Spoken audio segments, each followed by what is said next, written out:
Today I am going to start topic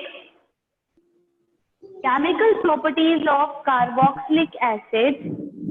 उसमें भी first property जो हम यस्टरडे पढ़ रहे थे that is the acidity. Acidity acid का एक मेन कैरेक्टरिस्टिक प्रॉपर्टी होती है क्योंकि कोई भी एसिड जल्दी अपना हाइड्रोजन H लूज कर देता है वो उतना ही क्या हो जाता है, एसिडिक स्ट्रेंथ शो करने लगता है, स्ट्रॉन्ग एसिड हो जाता है. ठीक है, अब यहाँ पर हमें क्या लेना है, कल मैंने यहाँ से छोड़ा था कि अगर हम कोई इलेक्ट्रॉन विड्रॉइंग ग्रुप या इलेक्ट्रॉन डोनेटिंग ग्रुप ऐड करें तो कार्बोक्सिलिक ग्रुप की एसिडिटी पर क्या इफेक्ट पड़ेगा, दैट इज द पॉइंट. यहाँ पे मैंने इलेक्ट्रॉन डोनेटिंग ग्रुप जोड़ा है, अच्छे से समझिएगा, बहुत अच्छे से. अब मैं एसिडिटी का कंपैरिजन कर रही हूँ जब मैं ऐड कर रही हूँ कार्बोक्सिलिक एसिड पर इलेक्ट्रॉन विड्रॉइंग ग्रुप जिसको मैंने EWG से डिनोट किया है, और जब मैं ऐड कर रही हूँ इलेक्ट्रॉन डोनेटिंग ग्रुप जिसको मैंने EDG से डोनेट किया है, तो किसी भी एसिड की स्ट्रेंथ पर क्या फर्क पड़ेगा, क्या इफेक्ट पड़ेगा, वो एसिड स्ट्रॉन्ग होगा या वीक हो जाएगा, किस तरीके की नेचर शो करेगा, तो वो देखते हैं. देखिए, इलेक्ट्रॉन विड्रॉइंग ग्रुप सारे हमारे कौन से हो सकते हैं, जैसे हमारी हैलोजन फैमिली, जैसे हम Cl जोड़ दें यहाँ पर, सपोज करिए हमने एग्जांपल ले लिया, हमने यहाँ जोड़ दिया Cl. अब जो Cl है वो एक इलेक्ट्रॉन विड्रॉइंग ग्रुप है, तो वो क्या करेगा, कार्बन के शेयर्ड इलेक्ट्रॉन को अपनी तरफ अट्रैक्ट कर लेगा, पोलैरिटी डेवलप कर देगा. तो क्या होगा, हमने यहाँ पर डाइपोल मोमेंट शो कर दिया क्योंकि कार्बन से ज्यादा Cl जो कि मैंने एक इलेक्ट्रॉन विड्रॉइंग ग्रुप लिया है वो ज्यादा इलेक्ट्रोनेगेटिव है, इसलिए उसने इलेक्ट्रॉन पेयर को अपनी तरफ खिसका लिया, जिसकी वजह से यहाँ पर जो कार्बन से अटैच्ड ऑक्सीजन है तो सबका जो है इफेक्ट इधर की तरफ ही शिफ्ट हो जाएगा. तो ऑक्सीजन जो COOH ग्रुप में, इस तरीके से समझिएगा बच्चों, ये हमने इस तरफ शिफ्ट किया तो ये जो ऑक्सीजन से जुड़ा हुआ हाइड्रोजन ये लूज हो जाएगा, ये लूज हो जाएगा तो इजीली क्या हो जाएगा, बाहर निकल जाएगा. तो कोई भी इलेक्ट्रॉन विड्रॉइंग ग्रुप, क्योंकि सबका इफेक्ट इधर ही जाता जा रहा है ना, इधर खिंचाव बढ़ता जा रहा है, तो इधर से जो बॉन्डिंग है वो कम होती जा रही है. ध्यान से समझिएगा, जब ये बॉन्डिंग कम होती जा रही है, ये इस तरीके की स्ट्रक्चर थी ना, तो हमें OH बॉन्ड को ब्रेक करना था, तो यहाँ पर OH बॉन्ड इजीली ब्रेक हो जाएगा क्योंकि कार्बन से जो अट्रैक्शन था वो उधर हुआ, तो ऑक्सीजन का अट्रैक्शन यहाँ शिफ्ट हुआ, तो हाइड्रोजन से उसका अट्रैक्शन कम हो गया, जिसकी वजह से हाइड्रोजन इजीली लूज हो गया. तो कोई भी electron withdrawing group carboxylic acid की स्ट्रेंथ को बढ़ा देता है, उसे more acidic, strong acidic property show करने के लिए मजबूर कर देता है. और जस्ट सपोज क्या हो जाएगा, अगर कोई इलेक्ट्रॉन डोनेटिंग ग्रुप होगा तो वो इलेक्ट्रॉन को डोनेट कर देगा कार्बन की तरफ. जब इलेक्ट्रॉन कार्बन की तरफ डोनेट होंगे तो कार्बन पर प्लस चार्ज बढ़ जाएगा, जो भी चार्ज जिस एटम पे होता है वो उसको क्या करता है, डिस्पर्स करता है, वो बढ़ जाएगा. तो कार्बन से ऑक्सीजन बाउंड हो जाएगा और ऑक्सीजन से हाइड्रोजन और बाउंड हो जाएगा, उनके बीच की बॉन्डिंग मजबूत हो जाएगी, वो इजीली ब्रेक नहीं हो पाएगी, जिसकी वजह से जैसे कोई भी इलेक्ट्रॉन डोनेटिंग ग्रुप में NO2 जोड़ दूं या मैं यहाँ पे जोड़ दूं CH3 इलेक्ट्रॉन और ये COOH है, तो ये CH3 अपना इलेक्ट्रॉन कार्बन को डोनेट करेगा, कार्बन पर प्लस चार्ज होता है वो बढ़ जाएगा, ऑक्सीजन इससे और बाउंड होता चला जाएगा और ऑक्सीजन से हाइड्रोजन बाउंड होता हुआ चला जाएगा, जिसकी वजह से इस OH बॉन्ड को ब्रेक होने में डिफिकल्टी आ जाएगी. जितनी डिफिकल्टी आएगी उतना ही जो हाइड्रोजन है वो लूज कम होगा बेटा, जितना लूज कम होगा उतना ही क्या होगा, वहां पर जो एसिडिक स्ट्रेंथ है वो कम हो जाएगी. तो इस तरीके से आप क्या करेंगे, इसको समझने की कोशिश करेंगे कि अगर कोई इलेक्ट्रॉन डोनेटिंग या विथड्रॉइंग ग्रुप कार्बोक्सिलिक एसिड से जुड़ा होता है तो उसकी एसिडिटी पर क्या फर्क पड़ता है। एसिडिटी का मतलब तो आपको ऑल क्लियर होगा।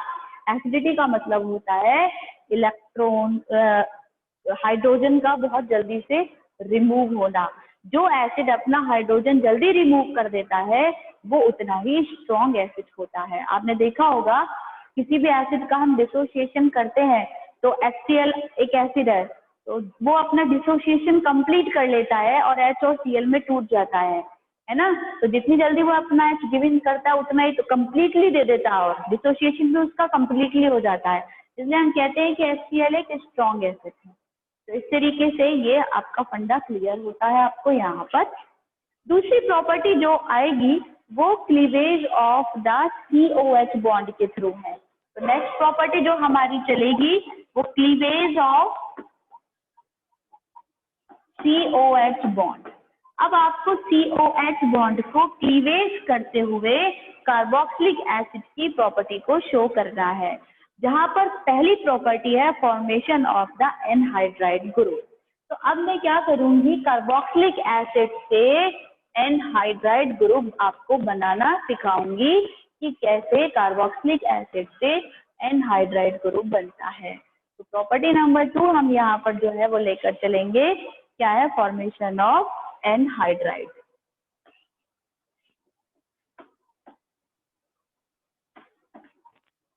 अब आपको एनहाइड्राइड का फॉर्मूला पता होना चाहिए। अगर आपको एनहाइड्राइड का फॉर्मूला नहीं पता है बच्चों तो क्या होगा, आप बना नहीं पाएंगे एनहाइड्राइड को। तो मैं एनहाइड्राइड का जब भी फॉर्मूला आपको बनाना हो तो उसका फॉर्मूला होता है बेटा ये तो it is the formula of anhydride group. यहाँ पर ये 2 R से जुड़ जाता है, ठीक है। अब हमें इस एनहाइड्राइड को बनाना है किससे, एसिड से। तो हम एसिड से एनहाइड्राइड कैसे बनाएंगे उसी वे में उसको रख लीजिएगा आप। तो मैं यहाँ पर CH3COH एसिटिक एसिड लेके चल रही हूँ, या तो CH3COOH, ठीक है। अब मुझे इस पूरे COH बॉन्ड को ही ब्रेक करना है। मैं इसके 2 मॉलिक्यूल्स ले लूं, तो मैंने 2 मॉलिक्यूल्स ले लिए, C और डबल बॉन्ड O, और यहाँ पर मैंने फिर से ले लिया HO और ये हो गया मेरा CH। तो बच्चों मैंने क्या किया है, 2 मॉलिक्यूल्स ले लिए एसिटिक एसिड के। Here 2 moles of acetic acid, या उसका दूसरा नाम है इथेनोइक एसिड, ठीक है। अब बहुत जल्दी से किसके प्रेजेंस देनी है, मुझको वार्म करना है विद कंसंट्रेट H2SO4 ले सकते हैं या P2O5 ले सकते हैं, कोई भी ऑक्सीडाइजिंग एजेंट, ठीक है। तो ये क्या करेगा, यहाँ से हीट करते ही वाटर का मॉलिक्यूल बाहर निकल जाएगा। जब वाटर का मॉलिक्यूल बाहर निकलेगा तो आपका क्या बन जाएगा, CH3 E double bond O, और यहाँ से बन गया ये C double bond O CH3, और ये कनेक्ट हो गए ऑक्सीजन। तो ये आपका एनहाइड्राइड ग्रुप फॉर्मेशन हो चुका है बेटा। तो ये आप लिख सकते हैं इथेनोइक एनहाइड्राइड बन गया, क्योंकि इथेनोइक एसिड लिया था तो ये बन गया ethanoic anhydride.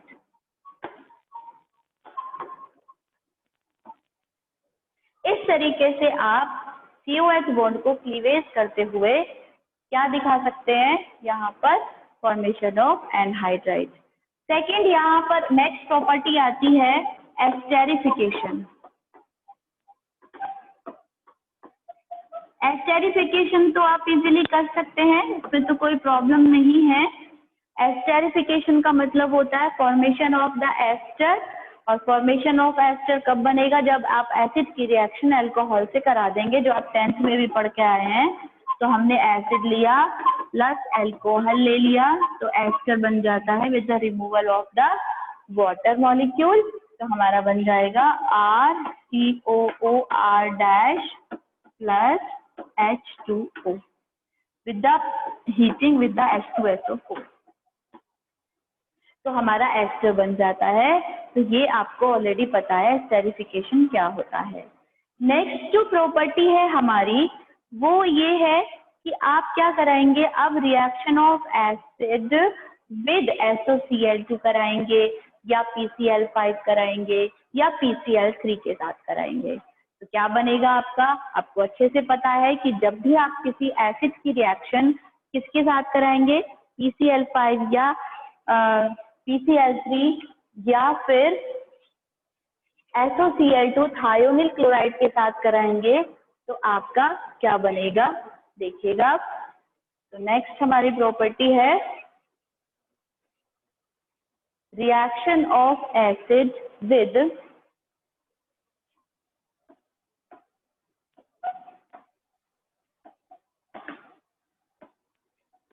Acid with PCl5, PCl3 and SOCl2। SOCl2 को हम कहते हैं थायोनिल क्लोराइड। अब हमें यहाँ पर क्या करना है, RCOOH ही लेना है प्लस PCl5 करके भी देख सकते हैं आप, RCOOH plus PCl3, RCOOH plus SOCl2। तो आप देखेंगे यहाँ पर मेन क्या है, हर जगह जो है वो Cl है, तो आपका जो बनेगा वो RCOCl तो जरूर ही बनेगा, RCOCl, ठीक है, सब में बनेगा, that is the common part.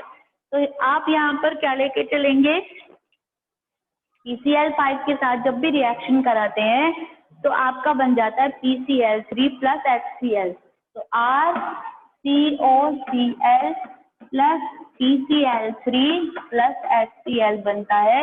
ये तो आपको अच्छे से ही पता है, PCl3 और HCl तो PCl5 के साथ बनते ही हैं कॉमनली रिएक्शन बैलेंसिंग के लिए।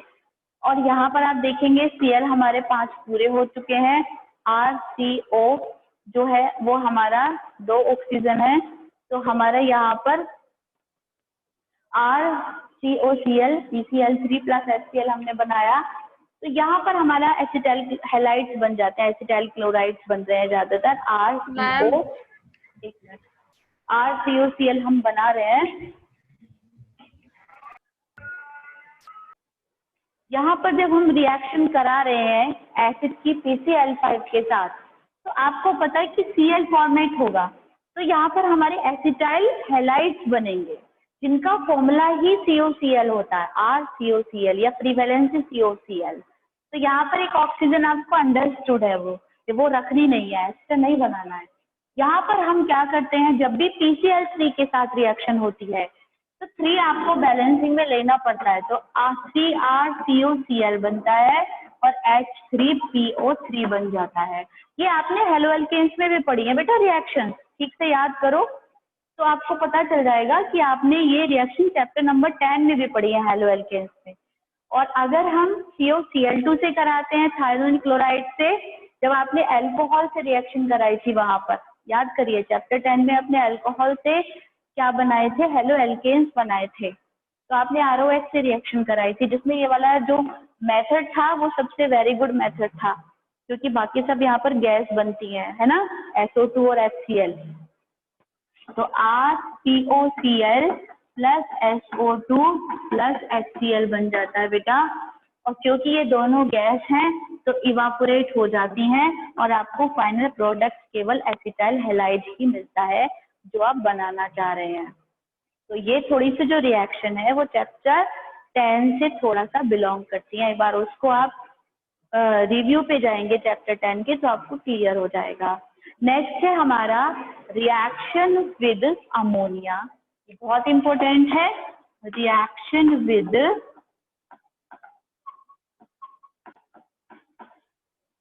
अमोनिया।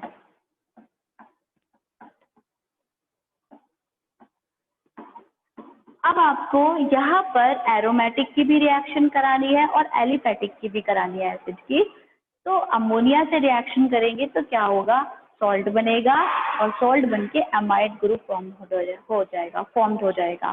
तो हम यहाँ पर ज़्यादातर एसिटिक एसिड ही लेके चल रहे हैं, फॉर एग्जाम्पल CH3COH या आप RCOCH भी लिख सकते हैं, मैंने R=CH3 रख दिया है। उसकी रिएक्शन मैंने कराई अमोनिया के साथ। तो बेटा अमोनिया के साथ रिएक्शन करते हैं तो एकदम रिवर्सिबल रिएक्शन हो जाती है और सॉल्ट फॉर्मेशन हो जाता है। तो सॉल्ट फॉर्मेशन होता है तो एकदम से क्या बन जाता है, CH3COONH4।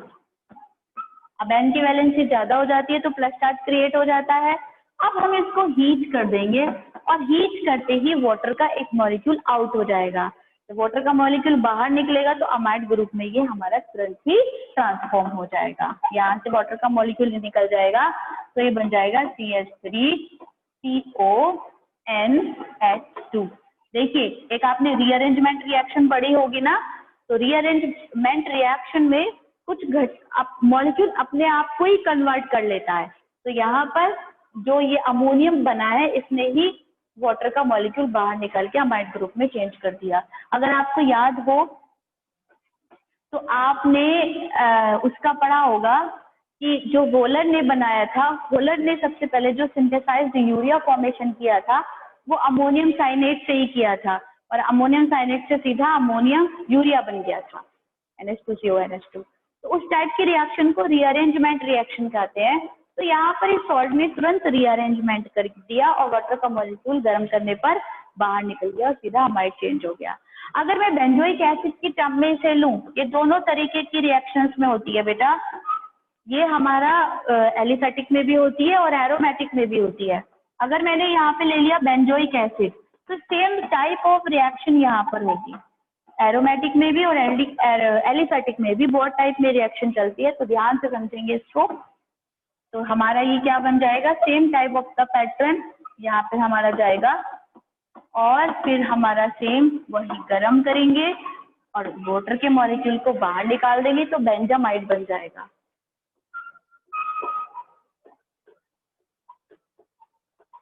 इस तरीके से आप यहाँ पर रिएक्शन करा लेंगे, ठीक है। अगर थैलिक एसिड ले लूं तो क्या होगा, ये कई बार आया भी है। थैलिक एसिड की अमोनिया के साथ रिएक्शन दिखाइए, तो वो बहुत इंपॉर्टेंट है। थैलिक एसिड के साथ अमोनिया की रिएक्शन कराने पर थैलेमाइड बनता है और ये एक डायरेक्ट कन्वर्जन भी है। तो अब मैं क्या करा रही हूँ, ध्यान से समझिएगा। अब मैंने बेंजोइक एसिड की जगह थैलिक एसिड लिया है और थैलिक एसिड में क्या होता है, मैं यहीं पे ट्रांसफॉर्म कर रही हूँ, 2 COH ग्रुप होते हैं इस तरीके से, ठीक है। तो क्या होगा, अब इनकी रिएक्शन अमोनिया से होगी तो सेम प्रोसेस अप्लाई हो जाएगा,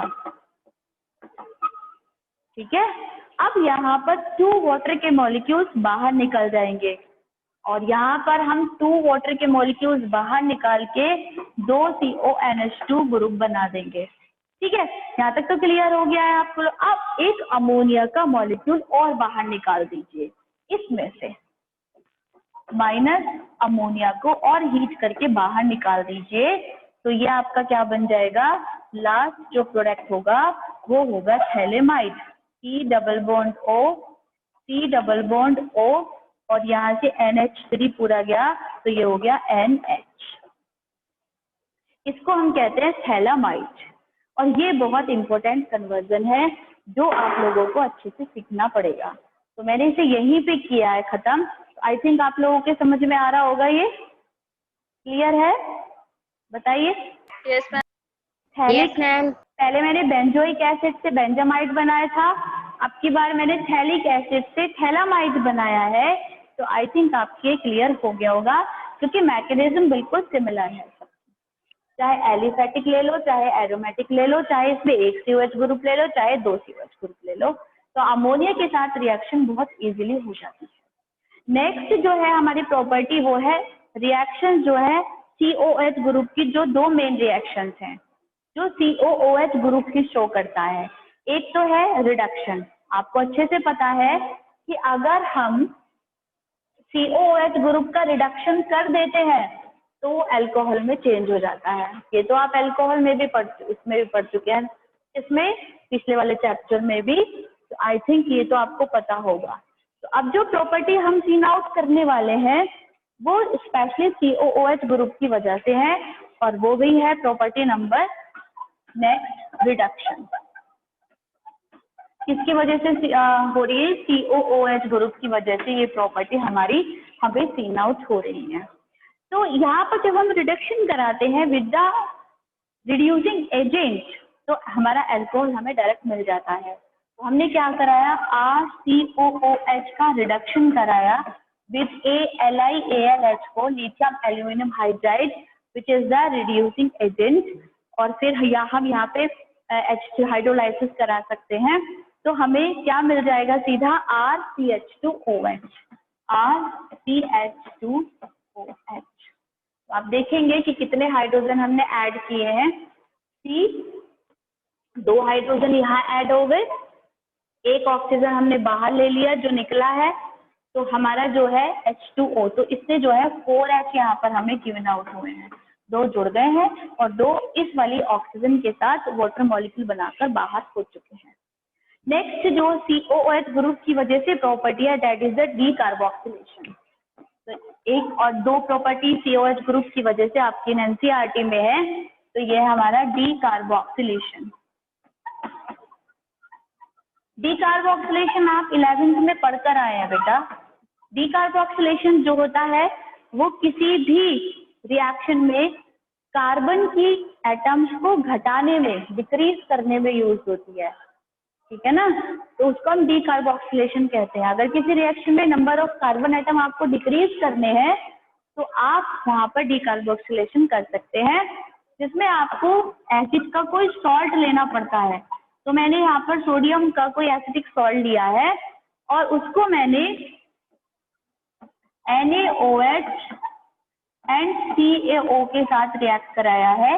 डीकार्बोक्सिलेशन में NaOH एंड CaO का कॉम्बो ही यूज करना पड़ता है, जहां पर CaO केवल अपनी प्रेजेंस देता है, कोई रिएक्शन शो नहीं करता है, और रिएक्शन जो होती है वो केवल NaOH के साथ ही होती है।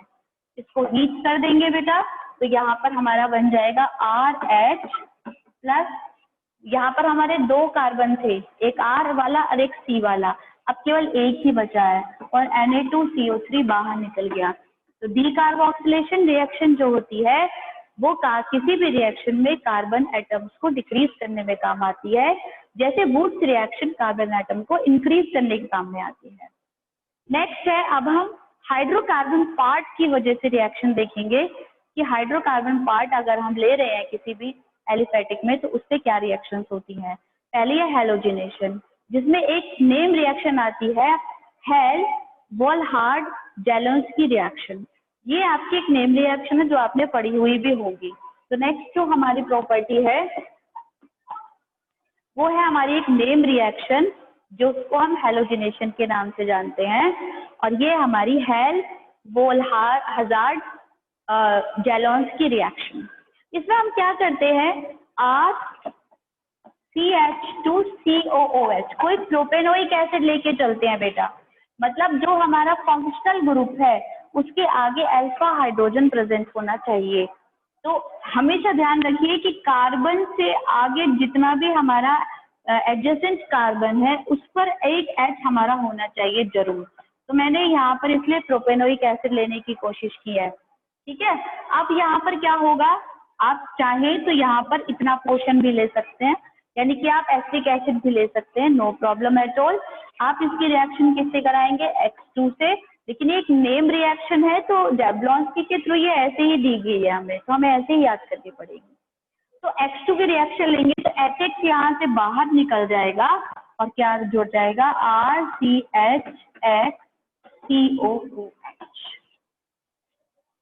तो ये हमारा यहाँ पर रिएक्शन कंप्लीट हो जाता है और हमारा कोई भी हेलो कार्बोक्सिलिक एसिड यहाँ पर बन जाता है। तो इसका नाम क्या है, halo carboxylic acid. Next and बिल्कुल last reaction of this chapter, उसके बाद हमारा चैप्टर नंबर 12 बिल्कुल खत्म हो जाएगा और हमारा हाफ ईयरली तक का सिलेबस भी खत्म हो जाएगा। वो है रिंग सब्स्टिट्यूशन रिएक्शन। देखिए जो हमारी, ये हम एरोमेटिक एसिड के अंदर देखेंगे, और रिंग इलेक्ट्रोफिलिक सब्स्टिट्यूशन रिएक्शन होती हैं, और जो हमारी एसिड ग्रुप जो होता है वो हमारा मेटा डायरेक्टर होता है।